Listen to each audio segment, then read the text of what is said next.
Thank you for coming, everybody, on such a nice evening. This is the Raingarden Maintenance Workshop. This is a presentation, but also a tool. We're recording with Jeff from the local cable channel, and this is something we'll be able to send out to new rain gardens to explain the basics of how a rain garden is maintained, so that when somebody gets a new rain garden, boom, it's right there with some resources. My name is Nick Voss. I am the Education Outreach Coordinator for VLAMO, and that means the Vadnais Lake Area Water Management Organization. We have two guests, volunteers with us today, Gina Schmidt and Suzanne Ryan, and we're going to talk about the theory of rain garden maintenance, but also they'll provide the examples of what this means in their experience on their yards. This is the issues they face, and this is what they're working with. So, with that, this is the outline, why maintenance is important, common problems and solutions. Then we'll go through that year in a life of a rain garden. We'll do a short activity and then the rain garden Q&A. We've got lots of resources in the back, so if you haven't already, check those out. Why maintenance is a simple concept that a garden is both a noun and a verb. This idea of green infrastructure, such as a rain garden, means it's a great idea to have water infiltrate into the ground and have pollinator habitats and have living sorts of functional gardens that filter and harness rainwater, but it means that they require active involvement. So our participation is directly connected to the result. That result is really impressive when you look at the numbers. We have 62 rain gardens here in our watershed that we helped fund, and we model each one based on the surface area and how much rainwater they collect. For an average year of rainfall, this is what our models spit out on adding all our rain gardens up.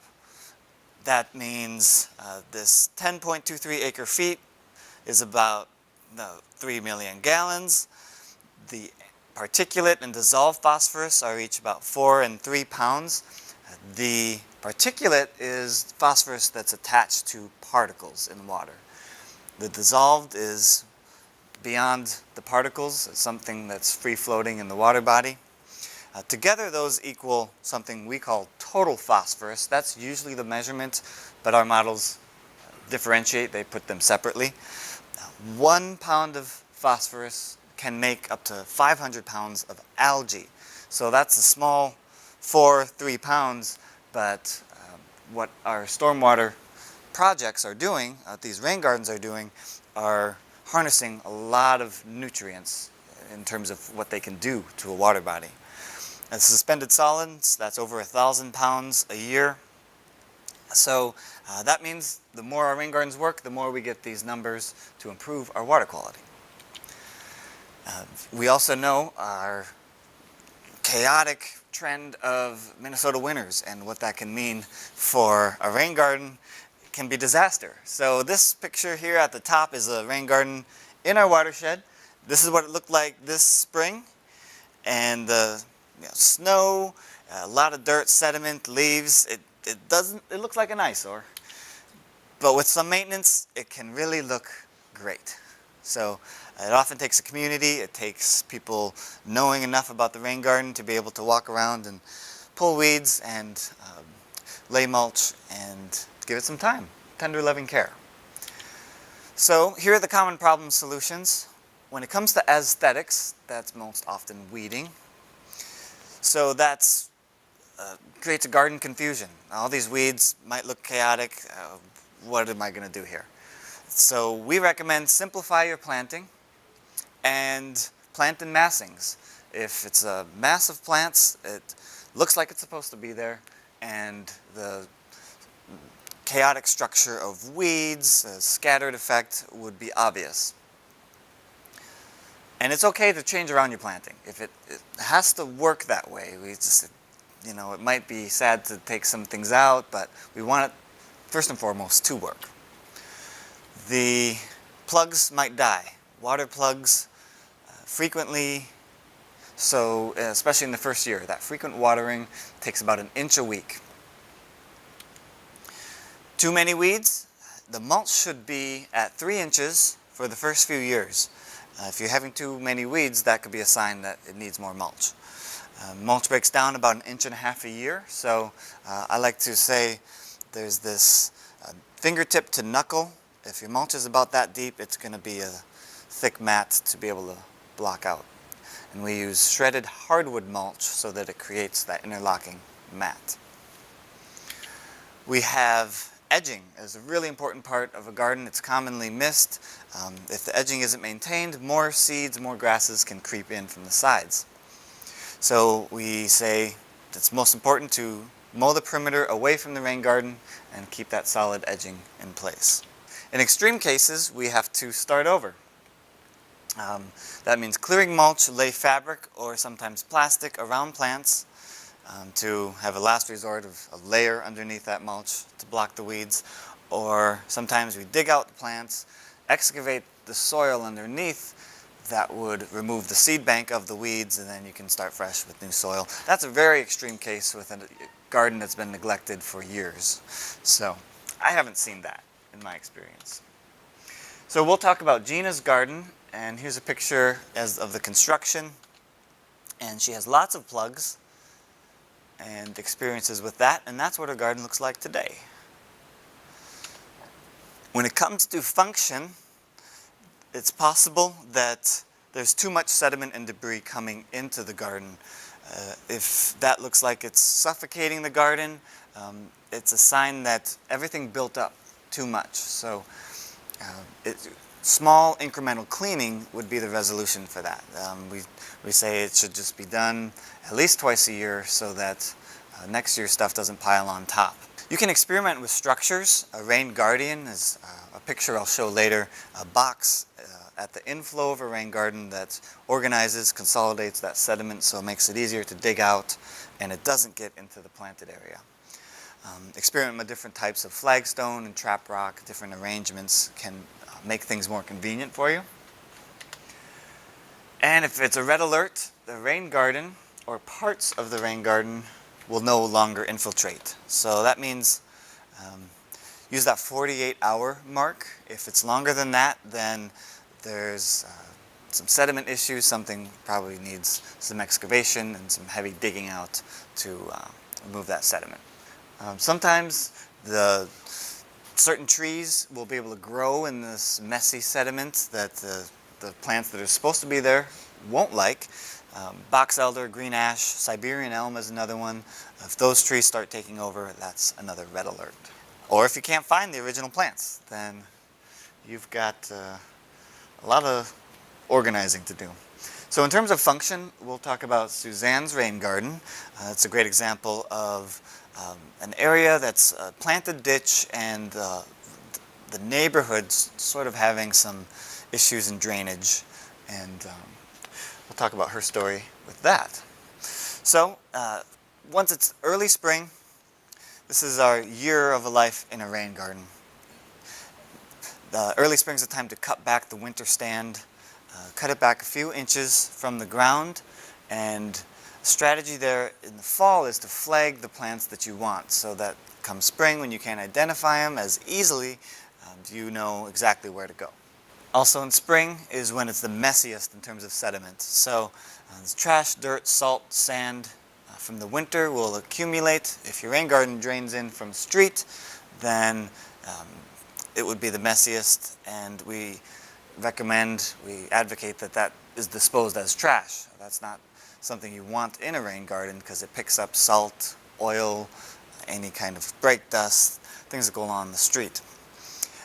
We have to advocate that there's no shortcuts. If you have sediment or old plant debris, dumping it in a ditch might be an easy shortcut, but that's exactly what we're trying to avoid. We try to keep the ditches maintained and clean because those free-floating nutrients do end up in a water body, in a lake or wetland. So this is the hardest part, removing sediment and litter, but it is our best asset to water quality impact. And here's an example of that Raingarden. You can install that in front of a curb, so that would be here if this rain garden had one, and it's very accessible. Lift the top and dig out sediment. Weeding and edging happens in early spring. Dig out the cool season grasses. Crabgrass is an example of that. And delineate the garden, get your perimeter in place so that it lines up the rest of the year. And like I mentioned with mulch, replenish the 3 inches. Also keep a list of what should be there, and Vlamo can help with that. If you're in the watershed, we can do on-site visits and do some plant identification to help out. Fill the gaps at the early point of this year where you're, if there's not a plant that's supposed to be there, weeds will fill in a gap. Annual weeds like crabgrass, it's important to pull them before they seed. And a perennial like a dandelion, those are the strategy to dig out the taproot or running roots. Keep up weeding gradually before it gets difficult, and the best time to weed is when everything's soft after the rain. Here's an example in Vlamo or garden that was cleared of its winter debris, weeded, perimeter was established, and from left to right, that's what it looked like in 1 year time. And you can see the fresh mulch that was applied as well. So, mid to late spring, this is the time to divide plants. You divide them if they're 2 to 3 times their size in about 3 years. That means they could be outgrowing their space or creating a donut effect. So they start to spread and they'll get messy, and that open gap means you can cut them in half and make 2 different plants. You do this when the plants are growing but the leaf growth is still small. Dig and remove the entire plant, split it with a tool, an axe, potato fork, and then replant them in different spots. So, like I said, an axe, you could really go for it. And that's what it would look like as in the process. This is the time where deer start grazing. And we see lots of damage to young plants. And there's really no guaranteed method, but you can try multiple methods like the motion activated sprinkler. We have different repellents on the market, and my best success is fencing, so that's a sure barrier. This is a time to stake plants so that they grow to your liking. Different ways to hold up supports, and that could be even a natural, cheap method such as these branches, or it could be temporary for this time of year. With weeding, in late to midsummer, pull or spot spray them, remulch areas that are getting run over with weeds. Here's an example of one of the areas where it would be pretty tough to pull, but if it's far away from the other plants, we recommend glyphosate as your go-to weed control when you need a heavy weeding method. Do it on a sunny day so everything breaks down properly. Plant replacement. Here's an example of a garden that needs some fill-in. And watering. Young garden plants need about 1 inch of water per week. Once we get to midsummer, no, still not liking it. A little more charging. This is a second round of warm season weeds and grasses. So in theory, you really need 2 heavy sessions of weeding if you target the cool season and the warm season weeds. It doesn't always work out that way, but come midsummer, there's the second round where you can do the same thing with trying to get things before they seed, or pulling up the roots. This is the only time to divide irises, lilies, peonies, and well, those 3 in the late summer.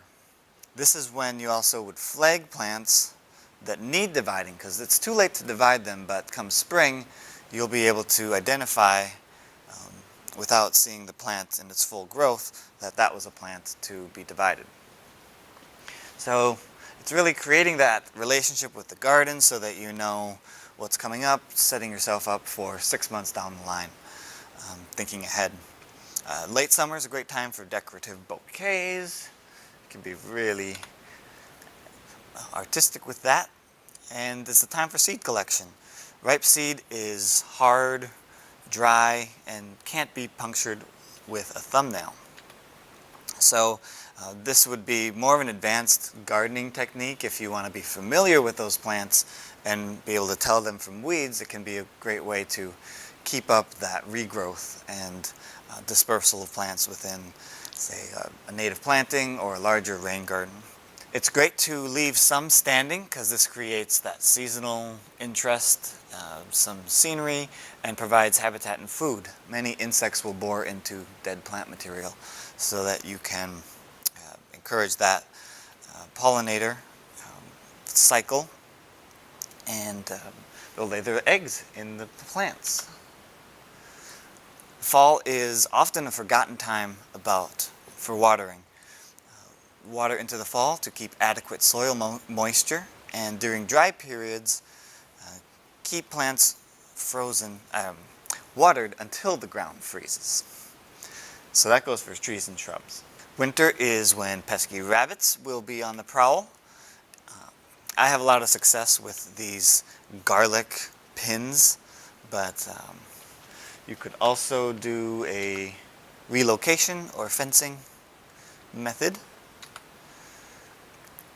Winter and early spring are a time for pruning, so this is a way to encourage new growth, remove dead, broken, diseased branches, and that produces fruits or flowers depending on what you're pruning.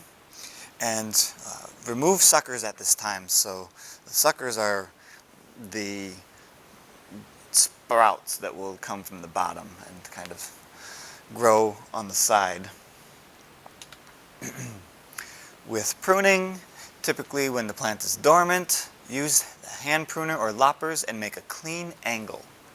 So we have lots of resources, our maintenance guide, and there's a small brochure back there. We have plant identification guides, weeds, common weeds is back there. Other resources are Blue Thumb Experts, the Blue Thumb website, and U of M Extension has plant clinics Mondays and Fridays. That's their summer schedule, but I can help direct you to those websites if you're interested. And local nurseries.